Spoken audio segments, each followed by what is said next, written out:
Yes, I know. I'm back at it with more somewhat clickbaity titles, but I think I earned it after the pain in the ass that last RPG horror story was. Check it out if you haven't already. Okay, back to the point. Today we are talking about what is, in my opinion, one of the worst mistakes a dungeon master can possibly make: the inability to say no. I have covered in numerous RPG horror stories that DMs need to have the ability to say no to actions that players take, especially when those actions harm the rest of the party. Now, we're going to be expanding upon this because it comes up so often that I figured I'd dedicate an episode of Tabletop Tavern Tips today. So, let's talk about the greatest mistake a dungeon master can make in their games: being unable to say no.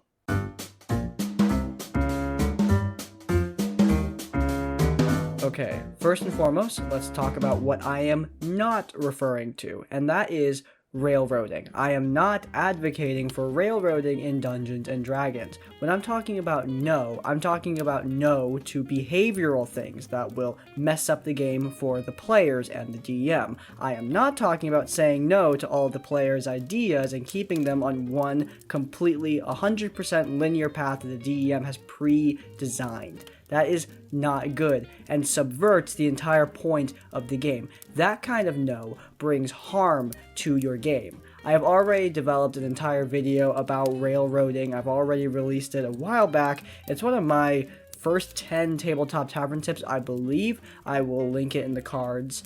But yeah, that one is really good if you want to learn about how to avoid railroading in your own Dungeons and Dragons games. But anyway, back to the no that I'm talking about. When I talk about saying no to your players, it should be with the goal of preserving the fun of the game. The most common example I see in RPG horror stories are DMs that don't stand up for the party or for themselves when a problem player is causing a ruckus in-game, and a ruckus is usually the least that it is. It can go from in-game annoyances like over-the-top min-maxing or spotlight hogging, which are easy, simple things, all the way to much more terrible things like harassment or bullying through D&D.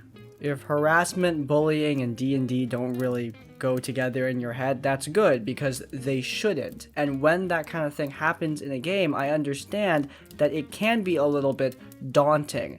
I can't think of many people who like being in confrontations. The vast majority of people hate being in confrontations. I'm not confrontational is a thing that I hear all the time, and I understand that. However, unfortunately, when you take the position of DM, you are taking at least a little bit of leadership.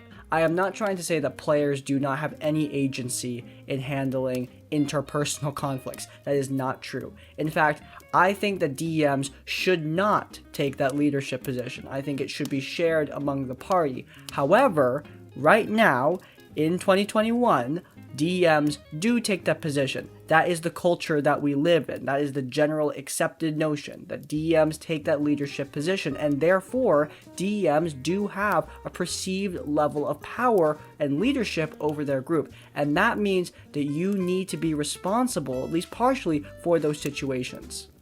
Being able to say no to a player is really, really important because it can prevent your group from going through those RPG horror stories that I cover. A DM's power to say no can stop stories from happening in the first place.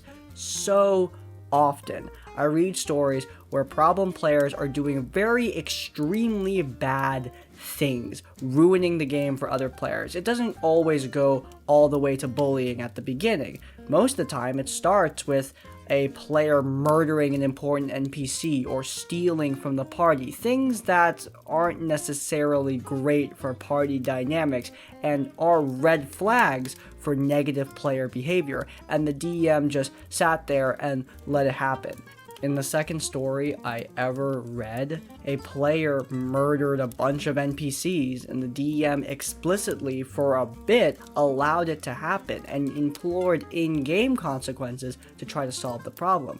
Sometimes, in-game consequences are not enough. There is an awesome skit from XP to level 3, where the DM straight up just says no to the player's decision to attack the party. Just no. He didn't allow the players to fight back. He didn't give the players advantage to fight against the players attacking them. He just said, no, you don't do that.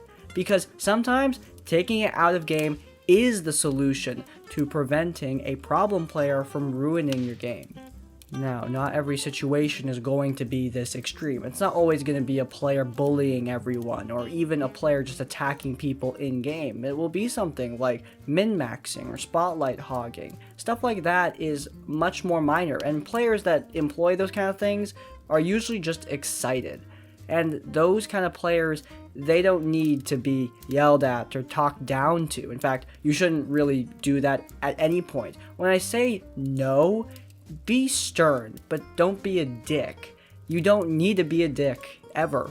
You don't fix problems by doing that. You should try your best to implore a level of understanding with your players. Now, of course, there are very extreme situations where I understand frustration, but those situations don't come up that often. There's a reason why RPG horror stories are so novel, is because they're rare. I talked about this with Dennis Drake on a podcast. They are not common things. Usually you're dealing with much more mundane situations, and in those situations, employing kindness and understanding, as cheesy as that sounds, is really important. Remember, everyone, ideally, is here to play a game and have fun. As the DM, you should do your best to facilitate that even when you're trying to solve problems. Essentially, when you say no, you don't need to be mean about it. You just need to be stern. Make sure that there's no room for misinterpretation. Make sure that people are aware of the issues in the game and what you want to happen to fix those issues. Okay, that's great for DMs, but what if you're a player with a DM who isn't saying no, a DM who isn't standing up for the rest of the party, a DM who's not stopping the problem? Well, it's time to talk to that DM in private, and in a way, say no to their inability to say no, as strangely as that is phrased.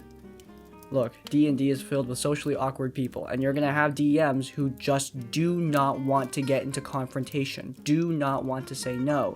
And that means that it is the player's job to, in a way, petition the DM to stand up for the rest of the party. When people band together and try to explain a problem to a person, it can be very, very eye-opening and very, very persuasive. The power of the masses is not to be denied, and I rarely see DMs who are unwilling to listen to the majority of their players. If one person is being a problem and 3 people approach you, I don't often see DMs who ignore that kind of thing. Of course, just like with DMs, players don't be dicks about this either. If a DM is not into confrontation, then confronting them will likely not solve the problem. Alright, and I think that's all I've got to say for this topic. A bit of a shorter one, and a bit of a more rambly one, but again, a topic worth discussing. If you guys enjoyed this episode of Tabletop Tavern Tips, then please do leave a like. If you want to see more of my content, then please do subscribe to Crispy's Tavern.